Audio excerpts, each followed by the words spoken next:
Cristo.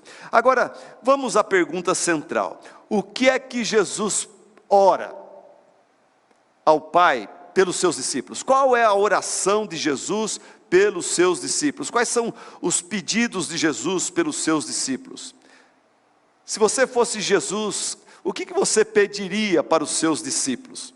A ordem sua é que eles vão por todo mundo pregando o evangelho, fundando igrejas e sendo bons pastores e missionários. O que você pediria para eles se você estivesse no lugar de Jesus, tendo que deixá-los com essa missão grandiosa sobre os ombros? Será que Jesus pediu pelos seus discípulos por sucesso ministerial? Sucesso ministerial. Será que Jesus pediu para os seus discípulos: Pai, dá para cada um deles uma igreja bem grande, bem saudável, bem forte, bem rica? Será que Jesus pediu para os seus discípulos Pai, dá para eles inspiração para pregar sermões cativantes, sermões muito populares, que agradem e atraem multidões, que dê para cada um deles aquela unção de João Batista, que eles possam levar Campinas toda a querer ouvi-los pregando, dê a eles bastante popularidade? Será que Jesus pediu para os seus discípulos por uma vida calma, serena e tranquila, livre de provações e perseguições? Não. Jesus pede pelos seus discípulos 3 coisas, que eu, ao estudar para pregar para vocês esse sermão, agora entendo a importância dessas coisas. E eu louvo a Deus, porque Ele pede ao Pai coisas que nós não temos e precisamos para cumprir a nossa missão aqui na terra. Ok, vamos lá. Quem estiver anotando, vamos lá. A primeira parte da intercessão de Jesus pelos seus discípulos. A primeira coisa que ele pede pela proteção espiritual e pela unidade dos seus discípulos. Ele pede: Pai, eu rogo pela proteção espiritual dos meus discípulos. Espiritualmente eles estão vulneráveis. Olha o que ele diz no versículo 11. Ele fala: não ficarei mais no mundo, mas eles ainda estão no mundo, e eu vou para ti. Pai Santo, protege-os em teu nome, o nome que me deste, para que sejam um, assim como somos um. Enquanto eu estava com eles, eu os protegi e os guardei pelo nome que me deste. Nenhum deles se perdeu, a não ser aquele que estava destinado à perdição, para que se cumprisse as Escrituras. No versículo 11, Jesus diz assim: não ficarei mais no mundo, mas eles ainda estão no mundo, e eu vou para ti. Jesus, quando orou assim, meus irmãos, ele sabia que em poucas horas ele estaria sofrendo a ira de Deus contra nossos pecados na cruz. Ele sabia que em mais 6 semanas ele estaria deixando os discípulos e voltando aos céus. Mas ele sabia que os 11 continuariam aqui no campo de batalha, continuariam aqui no tal do bendito mundo. Você sabe como que a Bíblia define essa palavra mundo? O mundo às vezes se refere a todos os homens criados à imagem e semelhança de Deus, pecadores que vivem aqui. Mas aqui na oração de Jesus, a palavra mundo se refere, gente, a uma sociedade revoltada contra Deus, uma sociedade que não aceita o governo de Deus, uma sociedade que desobedece às leis de Deus. Aqui se refere, como diz Efésios capítulo 2, versículo 1, a uma sociedade energizada, motivada, patrocinada pela potestade do ar, das trevas, o príncipe deste mundo, o diabo, que produz pessoas obstinadas, que seguem suas próprias ideias e vivem em função dos seus próprios desejos e prazeres carnais. Esse é o mundão no qual nós, discípulos de Cristo, estamos inseridos. E esse mundão, se você não percebeu ainda, mas acho que você já percebeu, esse mundão que não gosta de Deus, não gosta das leis de Deus, quer viver do seu jeito, esse mundão também não gosta, esse mundão rejeita, e esse mundão hostiliza todo e qualquer que não se encaixa no esquema deles, no sistema hedonista e diabólico deles. Esse mundo hostiliza e odeia todos os que têm o temor do Senhor, todos os que conhecem e querem obedecer à palavra de Deus, todos os que creem no Senhor Jesus Cristo como o Messias, como o Filho do Deus vivo, o único mediador entre Deus e os homens, a todos que pregam o Evangelho, denunciando o pecado e chamando os homens ao arrependimento. O mundo odeia isso. O mundo odeia isso. Começa no meio dos seus amigos incrédulos, dos seus colegas de serviço, começa a falar: olha, nós somos pecadores, nós precisamos nos voltar para o nosso Criador, precisamos nos arrepender, olhar para Cristo. Jesus é o Messias, Ele é o Salvador. As pessoas, muitos vão rir de você, muitos vão te achar xarope, muitos vão começar a te hostilizar, se afastar de você. Isso acontece, mas tem aqueles que creem. No meio desse tem um ou outro que crê, e se torna mais chegado que um irmão, e vai te agradecer por resto da eternidade, porque você não teve vergonha, e falou de Cristo a ele. Bom, Jesus, ele sabia que com o seu aprisionamento, que aconteceria em poucas horas, com o seu aprisionamento, com a sua tortura, com a sua morte, tudo isso iria entristecer ainda mais os discípulos, que já estavam entristecidos só com a notícia de que estava chegando a hora. Isso, Jesus sabia que iria entristecer, amedrontar, enfraquecer na fé e espalhar os seus discípulos. Tanto é que no capítulo anterior, no capítulo 16, versículo 32, Jesus mesmo fala para eles assim: eis que vem a hora, e já chegou, em que vocês serão dispersos, cada um para sua casa, e vocês me deixarão sozinhos. Ele falou isso no capítulo anterior. Então, nesse capítulo, nessa oração, Jesus pede ao Pai, Ele pede ao Pai que os proteja da tristeza, do medo, do enfraquecimento espiritual, da desunião, porque o enfraquecimento espiritual gera desunião. O medo, o enfraquecimento na fé, a desunião dos líderes da igreja é algo muito sério. Se a liderança desta igreja, ou de qualquer igreja de Cristo, se enfraquecer na fé e se tornar desunida, a igreja fica descaracterizada como igreja de Cristo. Por quê?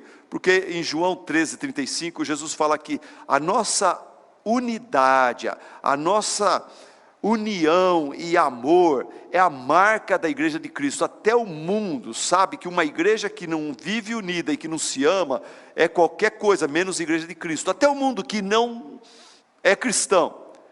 Jesus falou: vocês serão reconhecidos como meus discípulos pelos que não são crentes, se vocês tiverem amor, união. Em João 17, no versículo 23, esse capítulo mesmo, Jesus fala que sem essa unidade do corpo de Cristo, a pregação do Evangelho de Cristo perde o seu poder, a sua autoridade.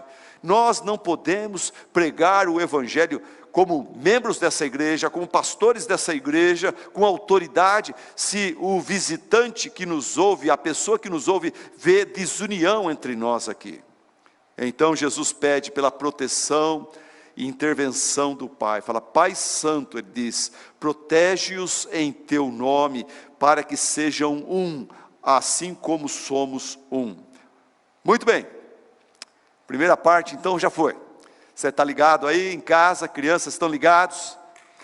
Ok, aqui tem 2 ligados aqui. Tá bom, temos aqui umas 10 pessoas, 20% está comigo, vamos lá. Vamos para a segunda parte da petição de Jesus pelos seus discípulos. O que Ele pede para eles, por eles? Primeiro é proteção espiritual, unidade. Segundo, Jesus pede ao Pai por livramento dos ataques do maligno. Livramento dos ataques do maligno. Versículo 15. Versículo 15 fala: não rogo que os tires do mundo, mas que os proteja do maligno. Não rogo que os tires do mundo, mas que os proteja do maligno. Irmãos, no Velho Testamento, o diabo, o maligno, ele atacou Adão e Eva e fez um estrago violento na família deles. Ele atacou Jó, fez um estrago violento lá. Ele atacou vários outros servos de Deus. No Novo Testamento, ele atacou inclusive o próprio Senhor Jesus Cristo. Quando Jesus Cristo se preparava para o ministério, quando Jesus Cristo se consagrava, quando Jesus Cristo foi para o deserto e tirou lá vários dias, 40 dias para estar buscando a Deus, jejuando e orando. O diabo é tão ousado, ele é tão abelhudo, ele é tão corajoso, ele é tão sagaz. Ele foi lá e pegou Jesus no fim daquele período, quando Jesus estava bem desgastado, fisicamente falando, e ele tenta Jesus lá. Você lembra, aqui nessa igreja, eu não preguei ainda sobre esse texto, é um texto muito, mas vocês devem ter ouvido o pastor Leandro, o pastor Marcílio pregar sobre esse texto. No deserto, o diabo, o maligno, ataca Jesus como? Tentando ele a colocar as suas necessidades físicas e materiais na frente de suas prioridades e necessidades espirituais. No deserto, o diabo atacou Jesus, tentando ele a agir de forma inconsequente, e ao mesmo tempo contar com o socorro e providência de Deus. No deserto, o diabo tentou Jesus a desviar-se do sofrimento e da cruz, e pegar um atalho fácil e curto para a realização do seu ministério aqui na terra. Ele fez isso com Jesus, e ele faz isso conosco. Deixa eu aplicar isso para mim e para você. Hoje o maligno tenta eu e você a colocar nossas necessidades físicas e materiais na frente de nossas necessidades espirituais. Ele tenta. Por isso que eu tenho escutado crentes, membros de igreja, dizendo: eu não tenho tempo, pastor, para ler a Bíblia, eu estou trabalhando muito nesses dias. Por isso que eu vejo crentes, escuto crentes falando: eu não sirvo a Deus com alegria, eu não tenho um namorado, eu não tenho uma família, eu não tenho filhos igual o senhor tem. É fácil para o senhor servir a Deus com alegria, mas eu estou solteiro há tanto tempo, há tantos anos. Eu escuto crentes falando: eu não sirvo a Deus com alegria, eu não consigo me alegrar no Senhor, porque eu estou desempregado, eu estou endividado, como que eu vou me alegrar no Senhor? Esse imperativo não se aplica a mim não. Alegrai-vos no Senhor, alegrai-vos sempre no Senhor. Paulo escreveu isso na cadeia, aprisionado, não porque fez besteira, não porque não pagou conta, porque administrou mal suas finanças. Paulo, porque pregou o evangelho, estava na cadeia, e ele fala: alegrai-vos no Senhor. Não se alegre nas circunstâncias, alegre-se no Senhor. Mas tem crente que fala: eu não consigo me alegrar no Senhor, porque olha a minha situação aqui, olha a minha situação ali, olha o que eu estou enfrentando.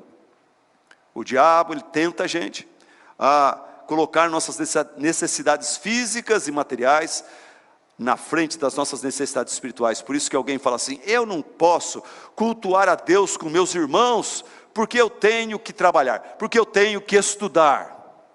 Aqui nessa igreja, já vi gente falando: pastor, desculpa, eu não estou vindo na igreja porque eu estou estudando.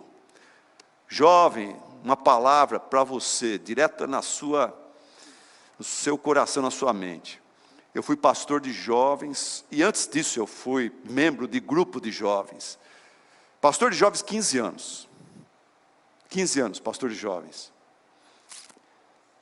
E eu louvo a Deus por tantos jovens fiéis que nunca faltavam na escola bíblica dominical, não faltavam no culto à noite, não faltavam no culto dos jovens. E eles se formaram. Eles se formaram e se tornaram ótimos engenheiros, ótimos empresários, ótimos doutores, alguns com pós-doutorado, mas buscando o reino de Deus, tendo um compromisso bonito com Cristo, com a sua igreja, com os irmãos em Cristo. O que mais? O diabo tentou Jesus a agir de forma inconsequente e ao mesmo tempo contar com o socorro e providência de Deus. E ele faz isso comigo e com você. Hoje ele nos tenta a viver como Judas Iscariotes, trocando Jesus por moedas de prata, prazeres deste mundo, mas depois confiando em Jesus como o apóstolo Paulo, dizendo: não, tudo posso naquele que me fortalece. A gente vive como Judas, trocando Jesus por qualquer coisinha, mas na hora do aperto a gente clama a promessa de Deus. É a tentação que o diabo coloca em nossa vida, de viver essa vida de hipocrisia, de agir de forma espiritual inconsequente. ao mesmo tempo, ficar contando com as promessas de Deus. O diabo hoje nos tenta, por exemplo, a não estudar como deveríamos estudar, mas depois na hora da prova ficar orando: Senhor Deus, me ajude a conseguir passar nesse vestibular, me ajude a tirar uma nota, eu preciso passar de ano. O diabo hoje nos tenta administrar mal nossas finanças de forma inconsequente, mas clamar para que Deus abra as janelas do céu e derrame suas bênçãos sobre nossa vida financeira. O diabo hoje nos tenta a saturar a nossa mente com Netflix até 4 da madrugada. No dia seguinte, a gente pede que Deus nos dê espírito de adoração, nos dê unção para pregar, para falar, para adorar, para ter uma comunhão gostosa com os irmãos. E isso não acontece. Daí você reclama que a igreja não está legal. O diabo hoje ele nos tenta viver um cristianismo relaxado e ao mesmo tempo orar pela conversão dos nossos filhinhos. Não quero que meu filho vá para o inferno não. E diante do filho, 7 dias por semana você vive um cristianismo relaxado. Uma oração antes da refeição feita de forma mecânica, que revela para a criança que você não é apaixonado por Deus, você é apaixonado por você. Você é apaixonado pelas suas coisas, pelos seus interesses. O diabo tentou Jesus a desviar-se do sofrimento da cruz, pegando um atalho fácil e curto para a sua realização pessoal. E o texto diz que o diabo levou Jesus para um lugar bem alto e mostrou-lhe todos os reinos deste mundo. Imagina, o diabo mostrou as cidades grandes, os centros comerciais, as fábricas e os seus depósitos, os bancos e todo o seu dinheiro e recurso, os impérios. O diabo mostrou para Jesus todos os reinos do mundo e o seu esplendor, as casas de show, enfim, tudo. E daí o diabo disse para Jesus: tudo isto eu lhe darei, se você se prostrar e me adorar. No grego é interessante, a proposta diabólica é assim: Jesus, tudo isso te darei se você se prostrar e me adorar uma vez só. Não precisa ser 2 não, só uma vez. Amanhã você não precisa mais, só hoje. O diabo sabe do poder destrutivo de um pecado isolado, um pecado solitário. O diabo sabe que um pecado é como um abismo que chama outro abismo.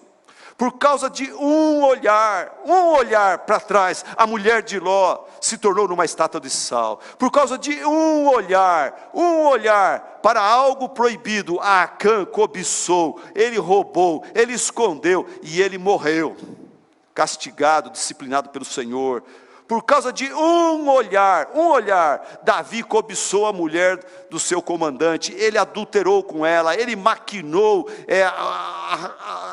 encobrir tudo aquilo, e ele acabou matando aquele homem, ele acabou sofrendo muito, desnecessariamente. O diabo, ele sabe do poder de um pecado solitário.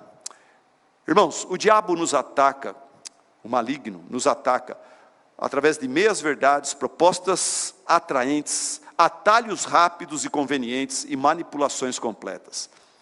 Pedro, que foi atacado pelo diabo, mas Jesus intercedeu por ele, diz o Evangelho, e o livrou, e não permitiu que o diabo destruísse. Pedro, que foi salvo desse ataque satânico, ele escreveu no final da sua vida: sejam sóbrios. Ele escreve para a sua igreja e fala: sejam sóbrios e vigiem. O diabo, o inimigo de vocês, anda ao redor como leão, rugindo e procurando a quem possa devorar. Por isso Jesus orou pelos seus discípulos: Pai, eu não rogo para que os tires do mundo, mas para que os protejas do maligno. Muito bom, segundo ponto. Vamos para o terceiro. Jesus ora agora, em terceiro lugar. Primeiro, ele orou pela proteção espiritual. Segundo, ele orou pelo livramento dos ataques do maligno. Em terceiro lugar, ele orou pela santificação dos seus discípulos. Agora eu espero que você levante, respire, acorde, sente de novo. E eu espero que o Espírito Santo me use para te passar uma perspectiva positiva, atraente, gostosa, inspirativa acerca do que é ser santificado, do que é ter uma vida santificada na palavra. Vamos lá. Jesus ora pela santificação dos seus discípulos. Versículo 17. Versículo 17. Ele fala: Pai, santifica-os na verdade. A tua palavra é a verdade. Assim como me enviaste ao mundo, eu os enviei ao mundo. Santifica-os na verdade. A tua palavra é a verdade. Assim como me enviaste ao mundo, eu os enviei ao mundo. Jesus está dizendo assim: assim como você, Pai, me enviou ao mundo, eu, Jesus, envio os pecadores que creem em mim, que guardam a tua palavra, eu os envio também para cumprir a sua missão, pregar o evangelho, viver o evangelho no mundo. Eu, Jesus, fui atacado, fui odiado, eles serão atacados, eles serão odiados. E a única forma de nos protegermos do maligno e do mundo que nos odeia é pela santificação na verdade, pela santificação na palavra de Deus, na Bíblia. Gente, eu não sei vocês, mas em algum momento a igreja aonde eu cresci quando criança me passou uma ideia equivocada acerca do que é ser um cristão santificado, e eu peguei essa ideia negativa de que ser um cristão santificado, talvez por causa de alguns diáconos que tinha naquela igreja, que eram chatos, que eram xaropes, que eram homens severos e homens bravos, que só viviam apontando o dedo e puxando a orelha e dando bronca. Naquele tempo podia bater no filho dos outros. Eu levei peteleco de diácono. Eles não faziam na frente do meu pai, mas quando meu pai não estava por perto, sabe, chegava: você pensa que você é filho do pastor, você é dono da igreja? Ah, rapaz, você é mau exemplo. Levei cascudo de diácono da igreja, e meu pai chamava esses homens de os esteios da igreja, homens consagrados, ou seja, e eles eram convidados para vir e orar no começo, e eles, quando oravam, eles impostavam a voz, e falavam com Deus com uma seriedade, uma intimidade. Eu falava: esse é um homem santificado. Esse é um homem. Ser santificado é ser chato, é ser desagradável. Então eu peguei essa ideia de que pessoa santificada é alguém quieto, introspectivo, antissocial, bravo, triste. Mas o cristão santificado na palavra, é nada mais, nada menos do que uma pessoa semelhante, que lembra Jesus Cristo, que lembra o caráter de Jesus Cristo. É uma pessoa alegre, é uma pessoa amável e amada, é uma pessoa fortalecida em Deus, é uma pessoa cheia de sabedoria. Isso é ser santificado na palavra de Deus, é ser igual a Jesus. Jesus era alegre, ele era amado pelo Pai, ele era amável, ele amava as pessoas, ele ama o Pai também de volta, e ama as pessoas, e quer que as pessoas amem o Pai e pelo Pai sejam amados. Ele é fortalecido em Deus, na verdade, ele é cheio de sabedoria. E ele ora para o Pai: santifica. Eles vão ficar no mundo, eles enfrentam o maligno, o mundo os odeia, santifica-os na verdade. A tua palavra é a verdade.